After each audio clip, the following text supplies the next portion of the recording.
Tomar água não é apenas sobre matar a sede, é sobre manter a engenharia química do seu corpo funcionando.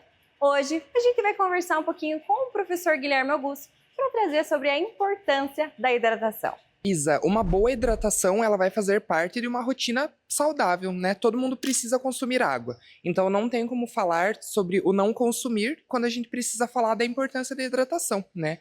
A hidratação ela está realmente ligada com a produção de uma energia mais adequada, com o funcionamento do organismo como um todo. Então nenhuma célula do organismo funciona sem a água, todas elas precisam da água para o seu processo metabólico.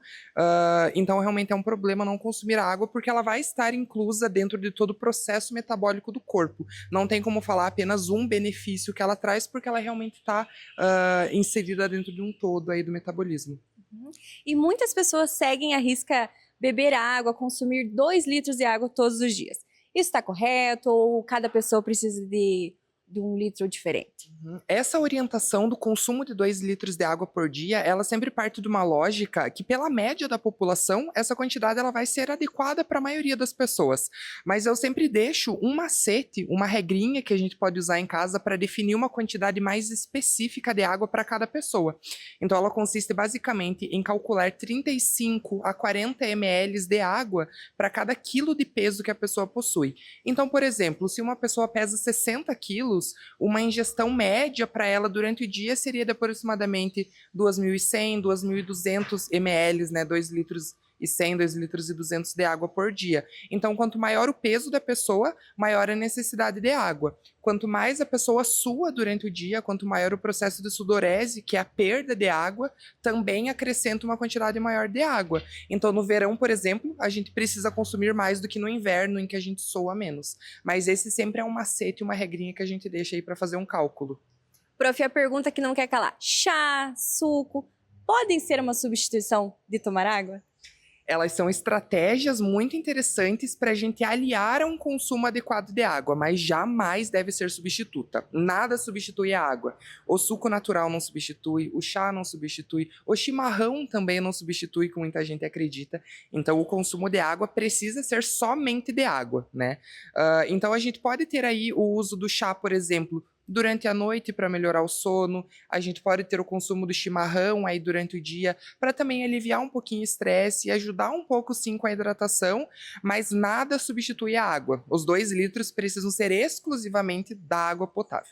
Então, adicionar limão, cúrcuma, até mesmo gengibre na água para tirar aquele gosto de quem não gosta da água, pode acontecer? Não tira as propriedades nutricionais da água em si? Não tira as propriedades nutricionais em si da água. Elas podem ali entrar dentro de uma estratégia para ter uma aceitação melhor da água, porque realmente muitas pessoas não gostam do sabor da água. Mesmo a gente sabendo que a água ela não possui sabor, algumas pessoas têm dificuldade em fazer a ingestão. Quando nós colocamos, por exemplo, alguns tipos de fruta ou algum tipo de chá em específico para fazer uma água saborizada, a gente coloca em uma quantidade muito baixinha, somente para dar uma alteração ali de sabor.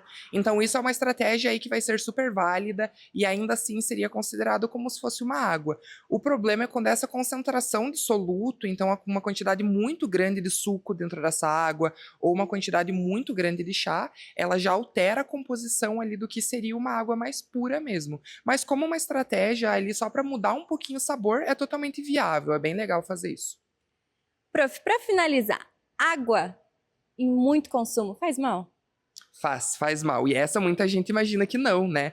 Como que a água vai fazer mal? Mas exatamente tudo em excesso pode fazer mal, né?